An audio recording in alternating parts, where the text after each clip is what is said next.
इतना बेशर्म प्रधानमंत्री, निर्लज्ज प्रधानमंत्री आपने नहीं देखा होगा। जेल हो जाएगा आपको, सब बोल रहे हैं। ये देश का उनके बीजेपी नेताओं के बाप की जागीर है, बाप दादा उनके दहेज में लाए थे। ये देश हमारे और आपके बाप दादाओं ने खून पसीना बहाया, इसको यूं ही जाया नहीं होने देंगे। ये हमारा और आपका फर्ज है। जमीर जिंदा है तो भी आप इंसान हैं। अगर ये लाने में आज में कामयाब होता, दिल्ली में पुलवामा जैसी घटना होती और ये दिल्ली बीजेपी चुनाव जीत जाती। जब भी चुनाव के नतीजे देखिए, पठानकोट का घटना, उरी, पुलवामा, कोई भी घटना, गलवान की घटना, अभी बीजापुर की घटना, सब चुनाव के समय क्यों होता भाई? पूछता है भारत, अरे थूकता है भारत। क्यों? ये रिश्ता क्या कहलाता है? चौकीदार चोरी नहीं, डकैत है, लुटेरा है। ये बात जर्मनी की संस्थाओं ने क्लियर किया है। जिसको आप योगी कहते हैं, मैं ढोंगी कहता हूँ, वो ढोंगी अपराधनाथ कहाँ था? क्योंकि भारतीय जनता पार्टी के लोग बलात्कारी थे। ACRB की रिपोर्ट कहती है हर 20 में से 16-15 बलात्कारी भारतीय जनता पार्टी का है। अपहरणकर्ता भारतीय जनता पार्टी, कोकीन का सप्लायर भारतीय जनता पार्टी का आदमी, हथियारों का सप्लायर तारिक जिसने श्रीनगर में चुनाव लड़ा भारतीय जनता पार्टी। देश नीति, केवल सच्ची और पक्की खबरें। काम बताओ कि आपने जो 2012, 13, 14 में बोला, प्रधानमंत्री की पद की गरिमा नरेंद्र मोदी ने खाक में मिला दी। क्या प्रधानमंत्री का काम है स्थानीय चुनावों में, नगर निगम के चुनाव में भ्रमण करने का?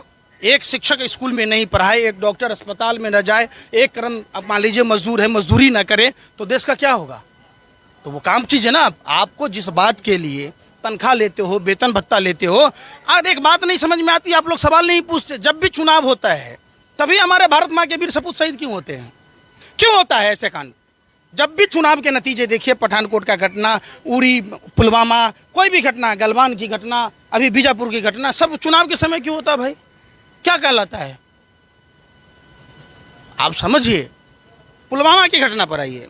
पुलवामा घटना का जश्न मना रहा था 2 कौड़ी का लुच्चा लफंगा पत्रकार, जो भारतीय जनता पार्टी के सांसद का पार्टनर है राजीव शेखर का।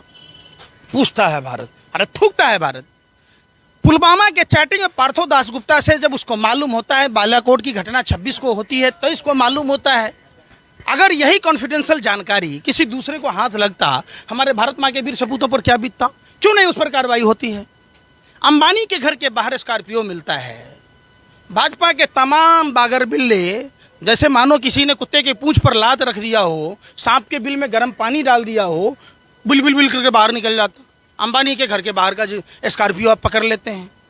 तो पुलवामा में जब CRPF के अधिकारियों ने चिट्ठी लिखी थी, इंटेलिजेंस का रिपोर्ट था, तो क्यों विदाउट बुलेट प्रूफ बस मुहैया कराया गया? सवाल नंबर 1। सवाल नंबर 2, क्या इंटेलिजेंस रिपोर्ट की कोई अहमियत नहीं है? सवाल नंबर 3, उन आतंकवादियों को कैसे पता चला कि ये जो भारत माँ के वीर सपूत जा रहे हैं ये विदाउट बुलेट प्रूफ बस में है? सवाल नंबर 4, जब आर्मी की गाड़ियां जाती हैं तो उसमें सिविलियन कार नहीं जाती है, ये आपको भी पता होगा प्रोटोकॉल के हिसाब से। दूसरी 5वीं बात कि वो कार किसकी थी जिस कार में 300 किलो से अधिक RDX और जेलेटिन था? सवाल नंबर 6, DSP देवेंद्र सिंह जो पुलवामा के समय पदस्थापित था, वही DSP देवेंद्र सिंह दिल्ली चुनाव से पहले जो प्रधानमंत्री ताली बजा बजा के कह रहे थे, भाई एवं बहनों, मित्रों, नोटबंदी से 4-4 पुश्तों की कमर टूट गई। तो जब नोटबंदी से नक्सलियों के कमर टूट गए, जितना स्तर झुमका नहीं गिरा बरेली के बाजार में, देश के मीडिया के पत्रकारों का स्तर गिर गया। नोटबंदी से नक्सलियों के कमर टूट गए, आतंकवादियों के कमर टूट गए, और देश से नोटबंदी से आतंकवादियों के हौसले बुलंद हो गए। 12 लाख रुपया लेकर DSP देवेंद्र सिंह दिल्ली चुनाव से पहले आ रहा था। अगर ये लाने में आज में कामयाब होता, दिल्ली में पुलवामा जैसी घटना होती और ये दिल्ली बीजेपी चुनाव जीत जाती। ये संजोग था, पकड़ा गया। NIA चार्जशीट दाखिल नहीं कर पाया। क्यों? ये रिश्ता क्या कहलाता है? अभी आपने देखा दसाल्ट कंपनी, जर्मनी की एजेंसियां दलाली की बात स्वीकार की, और हमारे रंजन गोगोई सुप्रीम कोर्ट है भाजपा का कोठा, जिसमें मुजरा गा रहे थे रंजन गोगोई, इसी बात के उनको भी दलाली मिली और उन्होंने कहा कि चौकीदार को चोर नहीं कह सकते। राफेल में चोरी नहीं, चौकीदार चोरी नहीं, डकैत है, लुटेरा है। ये बात जर्मनी की संस्थाओं ने क्लियर किया है।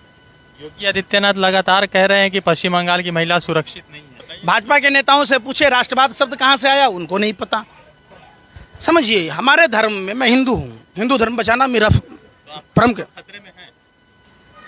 खतरे में है ना भाजपा से। हमारे धर्म को नफरत की परोसा जा रहा है, उसका व्यापारीकरण किया जा रहा है, राजनीतिकरण किया जा रहा है, इसी बात की तो लड़ाई है। समझिए, योगी वो होता है जो भगवा वस्त्र पहनता है। इस बात का भगवा वस्त्र प्रतीक है कि आपको सांसारिक सुख, मोह, माया से दूर होकर भगवान की सेवा में जाए। भगवान की सेवा को छोड़कर मलाई लूटिए, योगी का काम है। ये ढोंगी है, ढोंगी अपराधनाथ के रावण राज्य में आपने देखा होगा, हाथरस में महंत बानीशा के साथ दरिंदगी हुई, जीभ काट दिए गए, गर्दन की हड्डी तोड़ दी गई, रीढ़ की हड्डी तोड़ दी गई। कहाँ था योगी? जिसको आप योगी कहते हैं, मैं ढोंगी कहता हूँ, वो ढोंगी अपराधनाथ कहाँ था? ढोंगी अपराधनाथ के रावण राज्य के तमाम असुर पुलिस वाले 18 दिन तक एफआईआर दर्ज नहीं की। हिंदू धर्म में शव की अंत्येष्टि रात में नहीं की जाती है पत्रकार महोदय। इन्होंने रात में जलाया, मिट्टी का तेल छिड़क कर, चूंकि भारतीय जनता पार्टी के लोग बलात्कारी थे। आज एसीआरबी की रिपोर्ट कहती है हर 20 में से 16-15 बलात्कारी भारतीय जनता पार्टी का है। बच्चों का आरोप अपहरणकर्ता भारतीय जनता पार्टी, कोकीन का सप्लायर भारतीय जनता पार्टी का आदमी, हथियारों का सप्लायर तारिक जिसने श्रीनगर में चुनाव लड़ा भारतीय जनता पार्टी में। आप बता दीजिए ना, कोई भी घटनाएं बता दीजिए, सारे भारतीय जनता पार्टी। एक ऐसा मशीन है, इन्होंने तो माँ गंगा को भी फेल कर दिया। गंगा आस्था का केंद्र है, इन्होंने गंगा को भी फेल कर दिया। ऐसा मशीन बनाया, भाजपा वॉशिंग मशीन बनाया, वॉशिंग पाउडर बनाया कि ज्योतिराज सिंधिया जैसा देश का गद्दार देशभक्त हो गया। जिसने शारदा और नारदा की बात की, जो लुटेरे कहे जाते थे, रंगा बिल्ला दोनों गलियों में चिपकाता था, और देश के दलाल मीडिया के लोग, जो लोग शारदा नारदा की बात, एक बात बताइए, अब वो राजा हरिश्चंद्र हो गए? कहाँ है सुबंध? फिर वही बात, अरे तो वही पूछ रहा हूं ना। जिस तरीके से सीबीआई, आईटी, ईडी, चुनाव आयोग सब भाजपा की रखेल बनकर काम कर रही है। चुनाव आयोग क्या कर रही है? देखिए, ऐसा मोदी जी के नए भारत में चुनाव हो गया कि 70 आदमी लोग जो वोटर हैं वो वोटर लिस्ट में नाम है, अब वोट गिरता है 171। कहाँ से जिन निकल गया? आत्मनिर्भर हो गया मोदी जी की तरह। सुनिए, अरे तो शर्म कर लीजिए ना भैया, लाजू मरे ढीठू जिए, प्रधानमंत्री तो ढीठ है, आदमी उसके साथ रहते रहते ढीठ हो गए आप लोग भी। समझिए, लाज वाला को लाज शर्म होता है। इतना बेशर्म प्रधानमंत्री, निर्लज प्रधानमंत्री आपने नहीं देखा होगा। जेल हो जाएगा आपको, सब बोल रहे हैं। ये देश का उनके बीजेपी नेताओं के बाप की जागीर है, बाप दादा उनके दहेज में लाए थे। ये देश हमारे और आपके बाप दादाओं ने खून पसीना बहाया, इसको यूं ही जाया नहीं होने देंगे। ये हमारा और आपका फर्ज है। जमीर जिंदा है तो भी आप इंसान हैं। देश की राजनीति की हर खबर सबसे पहले पाने के लिए सब्सक्राइब करें देश नीति को, और खास नोटिफिकेशन के लिए बेल आइकॉन को जरूर दबाएं।